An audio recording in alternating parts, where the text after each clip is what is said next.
So I'm going to answer the number one question that I've received through Reddit over the past couple of days. Well, Reddit, Slack, IRC, and all the other places that I've asked questions to. And it's, how the heck do you find cheap houses? Now, as it stands today, my record is $9,000 on a property. It was a blue duplex. It was kind of run down, but it really wasn't bad. We spent $20,000-ish fixing it up. So I had $29.50-ish in it. Being a duplex, each side was rented for $575 per month. So that's $11.50 a month income. It's a pretty bad neighborhood, but I've had 90% vacancy or 10% vacancy on it since owning it. So it's been a good moneymaker. I've had it for 2 years now. So the question is, how do you find properties like that? So I am going to do a screencast and show you where I bought every single one of my properties from. So maybe you can learn, or at least see how I did it up to this point. This has nothing to do with the challenge or the project that I'm working on over the next couple months, because with that, I will start with literally nothing. No source, no properties in the queue or pipeline or whatever, and we'll start from scratch. And we'll go over all the methods that I've been using, all the methods that I use but I haven't bought anything with. And we'll start from that point, and then we'll just go on till we find a house, we negotiate on it, we close on it, rehab it. We'll do everything from scratch. But I will show you right now where I've actually bought all my houses from. Okay, this is the first property I purchased back in July 2013. This is actually the post-rehab photo, so this is after we'd done some work. And the big recurring theme that you'll run into if you continue to watch these YouTube videos is I really, really freaking love real estate, because every single one of these houses that I buy has a story. This story on this one is it was full of mold, and no one wanted to touch it. It was built in 1880. It probably could be on a historical register if we wanted it to be, which I do not want it to be, because then you have a bunch of issues with it, and it just seems to be too much work for what it is. Anyway, we bought it July 2013 for $26,500. We put $33,500 in it. If my math's right, we spent right around $60,000 on this one after it's all said and done. It's been rented out since January 2014. I've made $1,000 a month off of it since then. Very, very low vacancy. It was empty for 2 or 3 weeks since then. Almost no upkeep on my end. We've had to go in and fix some drains. We just had to do stuff like that. Overall, great moneymaker, great property. That was the first one we bought, and I bought it from HUD. They have an advertising brokerage locally called Hudson and Marshall, and Hudson and Marshall is in quite a few states. So that's how we bought that one. This one was the second property I bought, September 2013. A buddy of mine was driving down the road and called me up and said, "Hey, there's a sign in front of this house on the south end of town, and I think it might be a good rental." Met with the guy, went back and forth quite a bit. He wanted $60,000 to start off with it. I talked him down to $20,000, and I bought it. And it was a good house. We had to redo the roof and some other things, but other than that, it's been a pretty good rental. That was literally someone driving by it, and my friend called me. So that's how I bought that one. This one was the first multifamily we bought. If you look down here, it kind of says this is the rental number. It is the purchase price, rehab, when we purchased it, and what the property is. So this is number 3, number 4, number 5. Up front's a duplex, and in the back is a converted like horse barn where someone turned it into a house. It's like a motel room motel room turned into house. This was one we bought off the MLS just from a local landlord who doesn't want to be in real estate anymore. So that was just a normal MLS purchase. This one we bought off auction.com, who I really do not like. It was a Chase foreclosure. And once you win the bid, you get hit with all these terrible fees. We weren't allowed to really do any inspections before buying. I mean, we got in the house and looked at it, but we weren't able to test plumbing or anything, and we had to redo the plumbing. We had to redo all sorts of crazy stuff on it. I had only wanted to spend 10 on it. We spent 17.5, got it for 27.5. It's been a good rental, good rental property. So that was off auction.com. I don't know if I'll ever use them again, but it's potential. Auctionzip.com is much better, but they are not an online, well, yeah, they do have online real estate auctions, but it's mostly physical auctions. This was an MLS foreclosure. One thing I'll say about this was the MLS was incorrectly listed. The thing is with MLS systems, they're all regional. Well, at least they are around here. So this one was listed on the Columbus Pacific MLS exchange, and this house is not in Columbus, Ohio. And because of that, the local agents more or less didn't see it. It was a hedge fund that bought a bunch of non-performing notes. I got it for $38,000. I met the guy that wanted to buy it more than me. He threatened to kill me because he said it's worth $80,000 before we put any money into it. Really nice house. Really good rehab that we did on it. Gorgeous, great location. We probably could go commercial. And it made a bunch of people mad because I got it for $38,000 and they didn't know that it was even on the market because of it being in the wrong MLS. Here's the third duplex that I bought, number 9 and number 10. Bought it June 2014. Not really a whole lot to say about it. $41,000. I haven't put much money into it. It's a long story. I haven't put much money into it because one tenant's been in there for 4 years-ish now. And I don't like doing major rehab when people live in there. We've had to replace most of these windows in the front. But that's come out of money we escrow each month as compared to like initial rehab. So I didn't allocate any funds for the initial rehab. It just comes out of rent money we take in each month. Well, that was the MLS. A landlord was looking to downsize and he didn't want any more.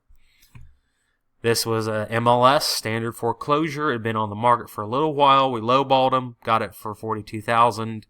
We spent $5,000 in rehab. The water line on this about 1 month ago exploded, and this whole thing right here was full of water. And even with all that, and if you go through the YouTube channels, this is the one with the roach infestation. Where we probably had 100,000 roaches. So we've had plenty of problems with this one, but it still has made me money, which is what it's all about, right? This is one of my absolute favorite ones. This was listed on the MLS. It was an estate deal. I am the second owner of this property since it was built in 1890. When I bought it off the family at closing, they went through the whole history of this house.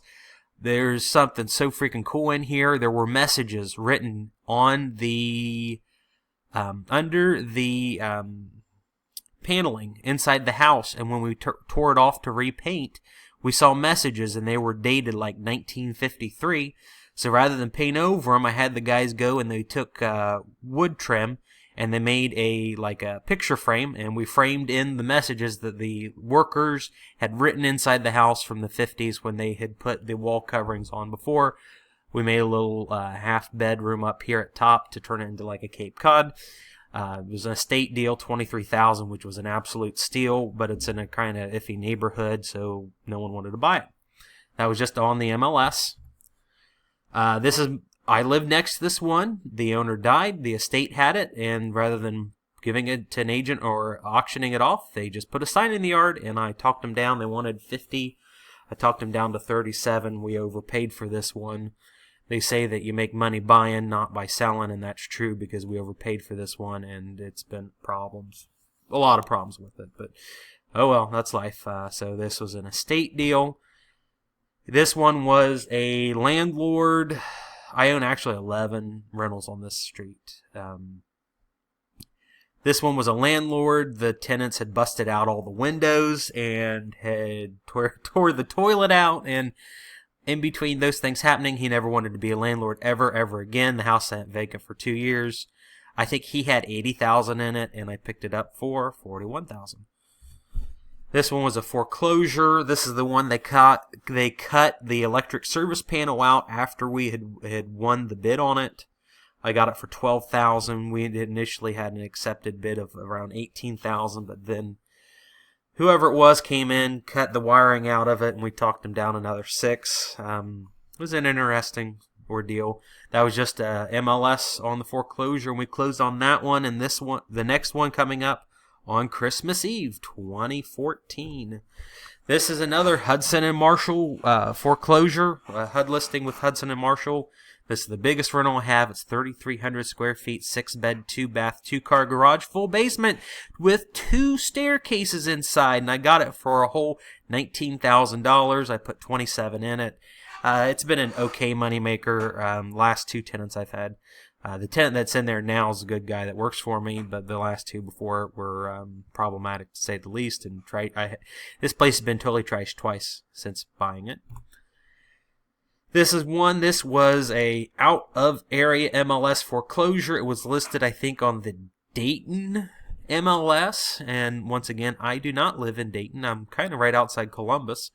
But because it was on the Dayton MLS, most of the real estate agents didn't know it was on the market, and I picked it up for $15,000, put $12,000 in it or so, and it's been a great property overall. It's absolutely gorgeous inside, but looks kind of plain. This is a duplex I bought in 2015. It was a landlord looking to get out of being a landlord, wanted to get rid of it, posted on the MLS. I bid on it. I think they wanted $70,000 for it, and I got it for $52,500. Put a little money in it, and the lady that lives in this unit here has been in this house since 1979. I am her 7th landlord. This is the one I got for $9,500. Put about $20,000 we figure in it. We bought it off a company called Williams & Williams Auction. Their deal is they send postcards to all the neighbors to tell them that a house is for sale. Well, 90% of the houses in this neighborhood are rental properties, and if you have money to buy a house, you're probably not buying it in this neighborhood, so it's a very ineffective marketing. I accidentally double-clicked on the bid button on my cell phone, so I bought this house on the online auction from Williams & Williams on my cell phone, eating in a Chinese restaurant, and I double bid against myself. So had I not double bid, I probably would have got it for $5,000. But still, $9,500 was a fantastic price. Kind of funny, but that's how it is.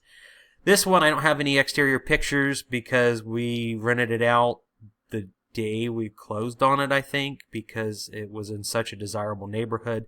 This is right next to, well, not right next, but really close to the college.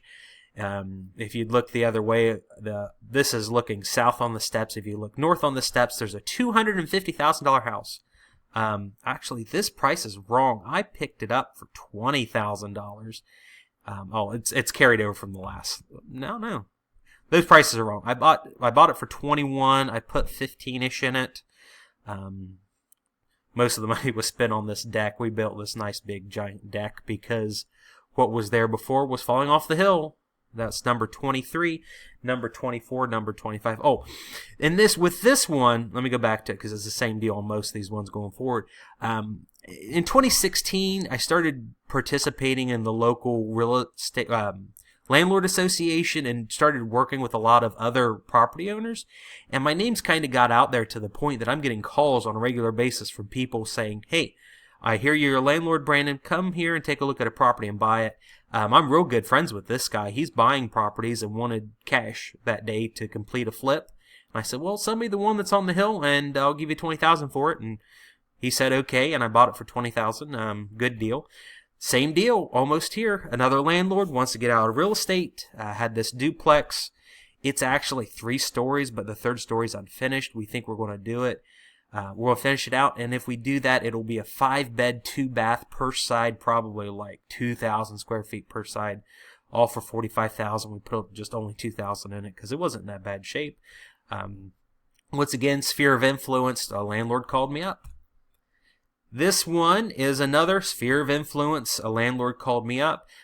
He had actually looked at this. A landlord owned it. Another landlord wanted to buy it, but it's the same guy that I bought the one on the hill from, and he said, "I don't really want to spend money on it. I still got a house to flip. Why don't you buy it, Brandon?" So I did for $21,000. I bought this one. This is a Facebook deal. I've done a lot of Facebook deals now.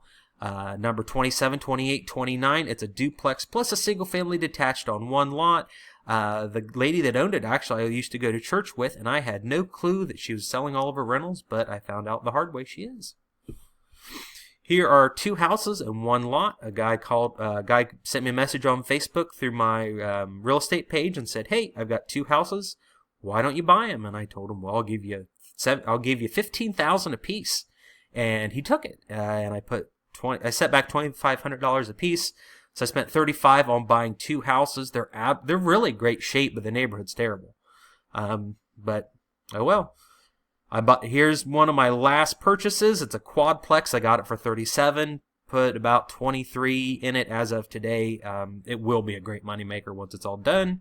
That was someone called me or sent me a message on Facebook and said, "Hey, a local landlord's going to be listing their house with a real estate company. You need to buy it." And I said, "I agree with you."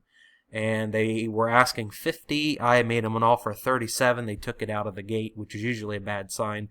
And in this case, it meant the reason they took it so quickly is because the septic lines were broken, so we had to fix those, and that was a disaster. Here's another deal. Facebook's local landlord said, "Brandon, you're buying properties. You need to buy this quadplex right here." So we did. We're still in the process of rehabbing it. So that's a Facebook deal. Here's another Facebook deal. It's 7 units. I've got $40,000 in it. I won't go into a whole lot of details until I do another video, but I think we're going to make $3,100 or $3,200 a month on it, on this an investment of $40,000. It's a crazy, crazy deal, and that was all for Facebook page.